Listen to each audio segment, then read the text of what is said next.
le font sous couvert l'offrande d'action de grâce. Il faut sceller la prière. Il faut sceller les termes. Mais nous connaissons tous ces jeux-là. Voilà. Donc, l'action de grâce, si on veut donner, un enfant de Dieu veut donner une offrande d'action de grâce, il faut que cela vienne de son cœur. Ce n'est pas un homme de Dieu qui impose cela. Oh ma sœur, je vais faire la prière pour chacun d'entre vous. Il faut que vous ameniez les offrandes d'action de grâce. Chacun met dans l'enveloppe une offrande d'action de grâce. Mais non! Il faut que cela vienne. Tu peux donner un enseignement sur l'offrande d'action de grâce, mais que cela provient des cœurs des enfants de Dieu. Ce n'est pas à toi de l'imposer. Oh non, il faut sceller la prière. Aujourd'hui, si vous allez dans ces églises-là, il n'y a aucune prière qui est gratuite. Ma femme, il y avait un souci dans la famille, tout ça. Alors, sa sœur était partie quelque part chez un soi-disant servante de Dieu. La servante, là, il a libéré une prophétie. Déjà, il donne des prophéties qui vous fait trembler. Hein. Elle a libéré une prophétie, cette pastoresse, voilà. Le ministère des femmes, on en parlera ici. Que voilà, je vois, il y a ça, il y a l'esprit des morts, il y a ceci, il y a cela, tout ça. Si vous ne priez pas, donc voilà, il y a quelque chose qui va se passer là très très bientôt. Alors il faut donner une offrande d'action de grâce et nous allons faire la prière. Il faut sceller cette prière. Voilà, il procède comme ça. Il vous communique d'abord la peur par une prophétie mensongère. Et après il vous demande, il faut faire une prière pour chasser ces démons. Il faut sceller tout ça. C'est comme ça, leur tactique. Ces gens-là seront sévèrement jugés par le Seigneur. Si un enfant de Dieu de son propre gré, il désire de bénir l'homme de Dieu, il n'y a aucun souci. Ça c'est Galates 6:6. À celui qui vous annonce la parole, la Bible a dit, vous pouvez aussi partager les richesses que Dieu vous a données. Partagez les biens avec lui. Il n'y a aucun problème. Que cela provient du cœur de l'enfant de Dieu. Mais un homme de Dieu n'est pas un mendiant.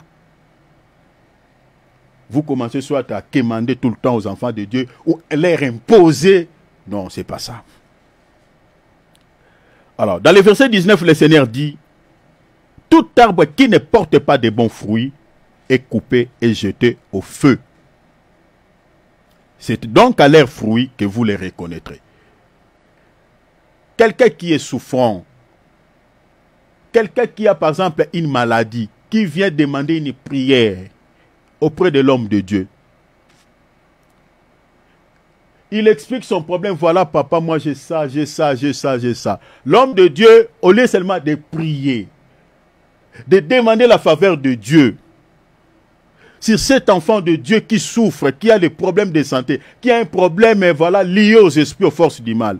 L'homme de Dieu lui impose encore une charge. Il dit non, il faut donner une offrande d'action de grâce. Il faut sceller cette prière.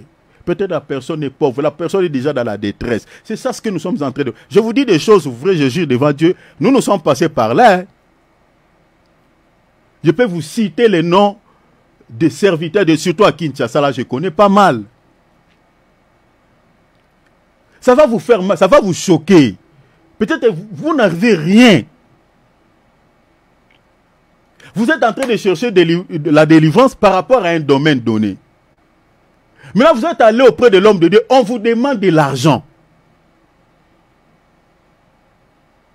On vous demande, il faut acheter les sucres, il faut acheter du lait, il faut donner des chaises, surtout à l'époque, quand il y avait des chaises en plastique.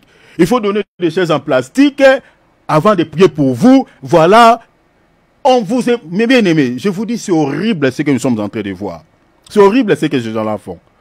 Et là, c'est pendant quand on vous demande ça, vous n'avez rien. Donc, c'est-à-dire, comme vous n'avez rien, vous n'avez pas droit à pouvoir recevoir une prière. L'homme de Dieu ne peut pas prier pour vous. Donc, vous allez rester avec vos soucis, vous allez rester avec vos problèmes. Je connais la majorité des pasteurs que vous voyez, des pasteurs renommés. Je ne dis pas tous, il y a des exceptions, parce que nous sommes mélangés. Mais la majorité, ils font ça. Surtout quand vous entendez consultation prophétique. Les hommes de Dieu là qui font des consultations prophétiques, voilà, il y a des jours bien élaborés où ils reçoivent des gens qui ont des problèmes et puis l'homme de Dieu va prier pour eux. Et puis il y a peut-être un prophète, soit à côté, soit lui-même, l'homme de Dieu, c'est un prophète qui prophétise, qui donne aussi des messages, tic-tac comme ça, dans la vie de surtout ceux qui sont dans la Kabbale, ils sont spécialistes dans ces domaines-là.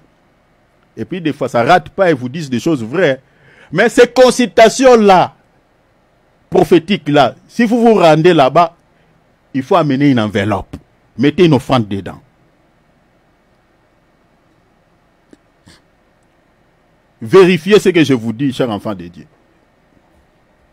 Ceux qui font des consultations prophétiques là. Les gens ne se rendent pas chez ces hommes de Dieu là les mains vides. Hein. Il faut toujours amener quelque chose. Mais pourquoi? Est-ce que les apôtres ont-ils fait cela? Mais non. Mais pourquoi vous imposez encore des charges? C'est ça l'esprit pharisaïque. Imposer des fardeaux, des charges aux enfants de Dieu.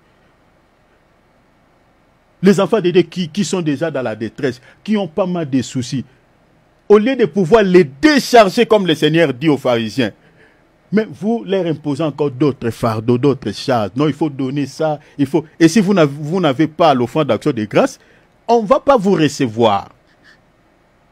Je vous dis des choses que moi, j'ai vécues. Et il y a d'autres qui sont encore dedans. C'est malheureux. C'est très triste. Alors, les gens qui font ça, nous disons que ce sont des faux prophètes. Ce sont des faux prophètes. Il y a peut-être une minorité, on peut dire, qui le font par ignorance. Parce qu'ils ont imité, ils ont pris peut-être certains pères comme modèle, parce qu'ils ont vu ça chez d'autres pères, et lui, il reproduit ce qu'il avait vu chez son père. Il y a une minorité, mais la majorité de ceux qui le font sont des faux prophètes. Des gens mandatés par le diable pour pouvoir imposer des charges, des fardeaux aux enfants de Dieu. Compliquer encore la situation de la vie des hommes de Dieu. Des enfants de Dieu plutôt. Le Seigneur qui est notre modèle. Paul lui dit, soyez mes imitateurs comme je le suis moi-même de Christ. Il a dit, si Christ est notre modèle, nous devons servir Dieu comme Christ a servi. Regarde, le Seigneur dit dans Matthieu, chapitre 11, verset 28, « Venez à moi, vous tous qui êtes fatigués et chargés, je vous donnerai du repos. » Le Seigneur a guéri les malades gratuitement. Le Seigneur a prié pour les gens qui étaient dans la détresse gratuitement. Il n'a pas demandé un sou. Non. Non. L'œuvre de la croix. Ésaïe dit quoi? Ésaïe 53, verset 4. La Bible dit, cependant, ce sont nos souffrances qu'il a portées. C'est de nos douleurs qu'il s'est chargé. Le Seigneur n'a pas fait comme les pharisiens, qui imposent encore d'autres fardeaux aux enfants de Dieu. Il a transporté nos charges, nos maladies, nos péchés, tous nos problèmes à la croix. Il a transporté cela. Mais si Jésus est notre modèle, c'est comme ça que ces ministres doivent aussi faire à ses enfants, à ses brebis. Transporter la charge des enfants de Dieu. Transporter le fardeau des enfants de Dieu. Mais ne pas les imposer d'autres charges, leur demander des sous, leur demander des offrandes d'action de grâce, les offrandes de grossesse, leur demander nanani nanana. Non. Non. L'apôtre Pierre, les apôtres qui nous ont légué le fondement que nous avons. Dans 1 Pierre chapitre 5 verset 7, il dit, déchargez-vous sur lui de tous vos soucis, car lui-même prend soin de vous. Vous voyez, le Seigneur nous décharge. Il ne nous impose pas d'autres charges, mais il nous décharge. Un ministre qui est mandaté par Dieu accomplit cette écriture. Il travaille comme ça. Il décharge. Il préfère lui-même qu'il souffre, mais que les enfants de Dieu puissent recevoir la paix. Ça, c'est le comportement d'un vrai ministre de Dieu, d'un berger. Le Seigneur qui est notre modèle, il nous recommande dans sa parole de faire la même chose envers les uns et les autres. Regardez dans Galates 6, il dit quoi? Portez les fardeaux les uns des autres et vous accomplirez ainsi la loi de Christ. Accomplir la loi de Christ ici, c'est-à-dire l'œuvre de la croix, c'est ce que Jésus a fait à la croix. La manière dont le Seigneur a servi, la manière dont le Seigneur nous a enseigné,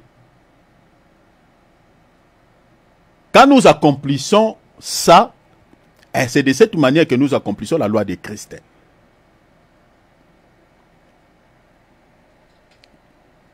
Un enfant de Dieu qui est dans la détresse, si vous avez la possibilité d'aider cet enfant de Dieu spirituellement, que ce soit physiquement, il faut le faire.